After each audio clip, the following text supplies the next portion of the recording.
Mwiriwe neza mwese abanywanyi b'ibiganiro byacu ndabifuriza umugoroba mwiza batwumviriza nga kuri no monesha kure yacu ana yanyu ya Burundi News TV.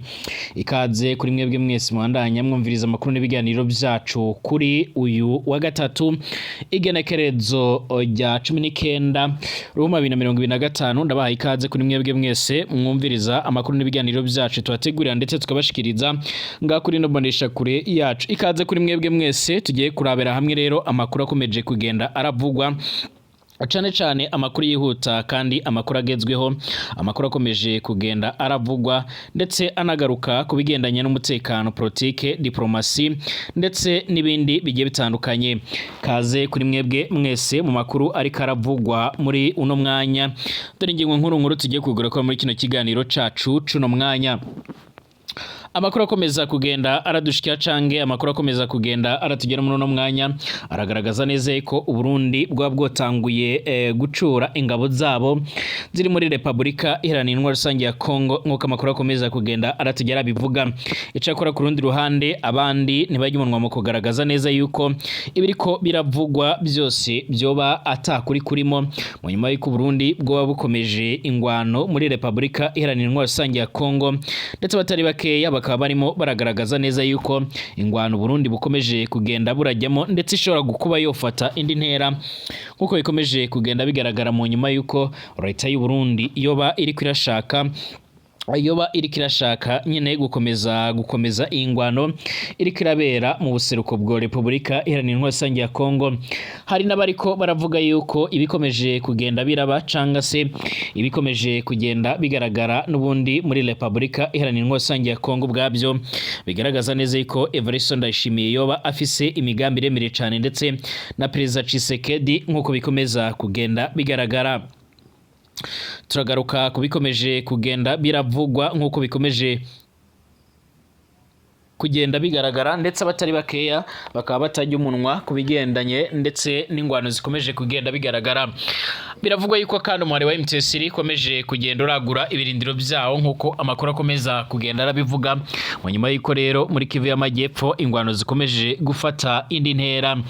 Abanyagihugu baturiye muri Uvira ni muri Kivu y'Amajyepfo baravuga yuko bakomeje kwirukanka bitewe n'amasasu bariko baranyuramo nkuko bikomeje kugenda bigaragara. Turagaruka nyine kubigendanye n'ubuhamya bw'abo banyagihugu nkuko bikomeje kugenda bigaragara aho muri Uvira abantu bariko barahunga nyine nkuko bikomeje kugenda bigaragara. Turagaruka kandi ku yandi makuru akomeje kugenda aravugwa aho n'abasirikare nyine n'abasirikare bo muri Uganda nkuko bikomeza kugaragara bamaze kwinjira muri Bunia ni muri Kivu y'Amajyaruguru nyine murasazo wa Republika Iharanira Rusange ya Kongo aho bagiye gutangura nyine guhangana n'imihari imwe n'imwe nkuko amakuru akomeza kugenda arabivuga cyane nka Kodeko ndetse na ADF sanzwe iragwanya ubutegetsi bwa Yoweri Kaguta Museveni. Mwiriwe neza mwese abanywanyi b'ibiganiro byacu abatwumviriza ngakuri no monesha kure yacu ari nayo yanyu ya Burundi News TV. Kaze kuri mwebwe mwese mwebwe mubandanye mwumviriza amakuru n'ibiganiro byacu ndabahaye ikaze. Ari ubwa mbere se ngaha ndagusabye upyonde kwanditse sabone kugira ucaronka amakuru n'ibiganiro byacu bane natwe 5 ndetse amakuru n'ibiganiro byacu mubandanya gukurikira ushobora kuyasanguza ku nshuti zawe abatwumviriza muri ngamu gihugu cacu ciza c'u Burundi mu makayitse amwe namwe abatwumviriza muri mu bice bimwe na bimwe bigiye bitandukanye mwese ndabahaye ikaze kuri mwebwe mwese kandi mubandanya mutwumviriza muri mu karere k'ibiyaga binini muri ku mugabane w'Uburaya, Asia, Australia, Amerika ndetse n'andi hose mwese ndabahaye ikaze mu biganiro byacu. Reka amakuru n'ibiganiro byacu tuyatangurire mu Burundi nkuko bikomeje kugenda biravugwa. Izi ngwano abarundi bakomeje kugenda baragwana muri Republika Iharanira Rusange ya Kongo biravugwa yuko nyine izi ngwano zaba ziriko ziratwara ubuzima bw'abatari bakeya cyane abasoda b'abarundi nkuko bikomeza kugenda bigaragara.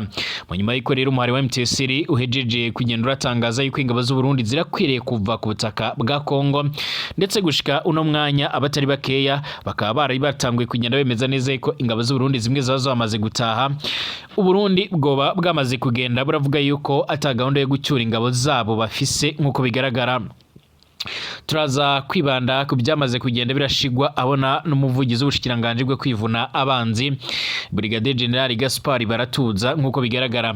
Umuvugizi w'igisirikare cy'u Burundi arakana amakuru avuga yuko ingabo z'iki gihugu zarungitswe muri Republika Iharanira Intwaro ya Kongo mu gufasha igisirikare cy'iki gihugu gihanganye n'inyeshamba za M23 zatahukanywe.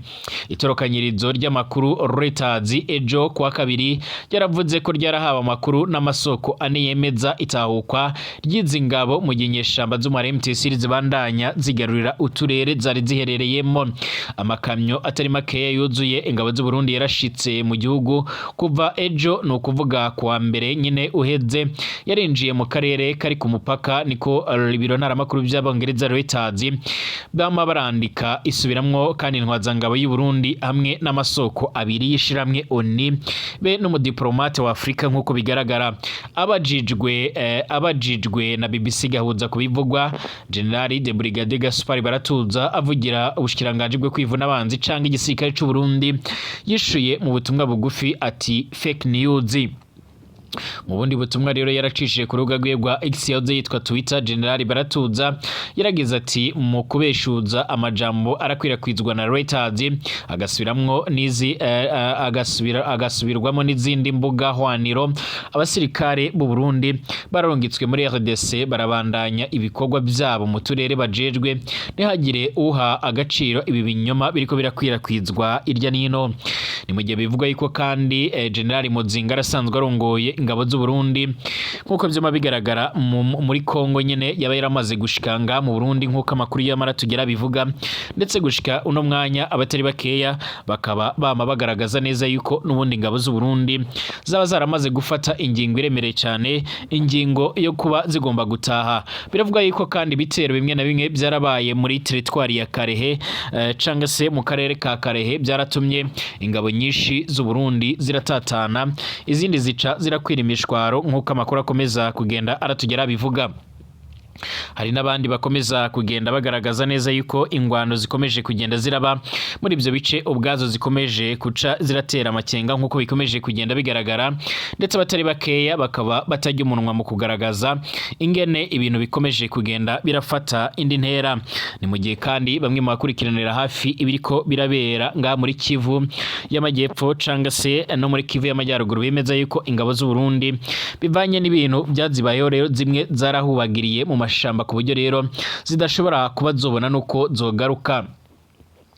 Nkuko kandi bikomeje kugenda bigaragara, haraciye imyaka u Burundi burungitse ingabo mu buseruko bwa Republika Iharanira Intwaro ya Kongo, mu ntango zikaba zari zifise intego rero yo kurwanya inyeshamba zirwanya rero leta y'u Burundi, harimo n'umuhari Reditabara, harungikwa n'izindi mu rwego rw'ingabo z'u Burundi rwa Afrika y'ubuseruko zari zararungitswe kugira zije rero hagati y'impande zishamiranye, ariko kandi mu nyuma zikaba zarahavuye zifasha igisirikare ca Kongo kugwanya M23. Ubuzo tubyoga tuzomubyoga. Aya ni amajambo akaze ya Perezida Evariste Ndayishimiye aherutse kugenda aratangaza ku gihugu cibanyi c'u Rwanda, aho yamavuga yuko yiteguriye guhangana n'umwanzi ku rugero rudasanzwe nk'uko amakuru akomeza kugenda aratugera bivuga cange nk'uko bikomeza kugenda bigaragara. Amakuru akomeza kugenda aratugera yaravuga yuko kuva zisubiriye kubyura rero nyine intambara mu mpera za 2021 inyeshamba z'umuhari M23 uri mu runani AFC ziramaze kwigarurira uturere tutari duke muri tw'intara za Kivu y'Amajyepfo, Kivu y'Amajyaruguru ndetse no mu bindi bice bimwe na bimwe bigiye bitandukanye nk'uko amakuru akomeza kugenda aratugera avuga. Biravuga yuko kandi uyu muhari wamaze kwigarurira n'ubundi umugwa mukuru wa Kivu y'Amajyepfo harimo Bukavu iminsi mikeya nyine inyuma yuko rero zigaruriye igisagara ca Goma, umugwa mukuru w'intara ya Kivu y'Amajyaruguru.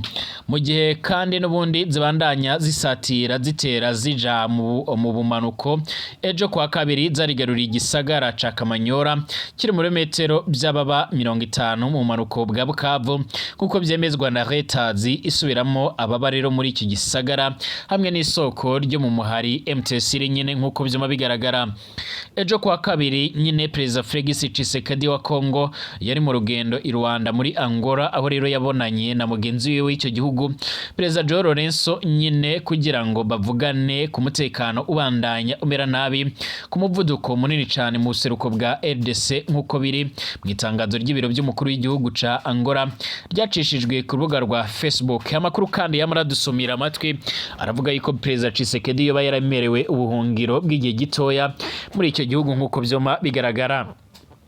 Kongo yagiriza u Rwanda ko ari go rero nyine rwarayiteye gwihetse inyuma ya MTSR mu gishiramwe mpuzamakungu ONU n'ibihugu rutura by'uburengero byagiriza leta ya Perezida Kagame gufata mu mugongo MTSR mu kuyiha ibikoresho ndetse n'abagwanyi. Leta ya Kigali ibandanya kana ibi birego ikavuga ahubwo ko yivuna nyeshamba z'umuhari FDLR zigizwe n'abahutu bagirizwa rero ko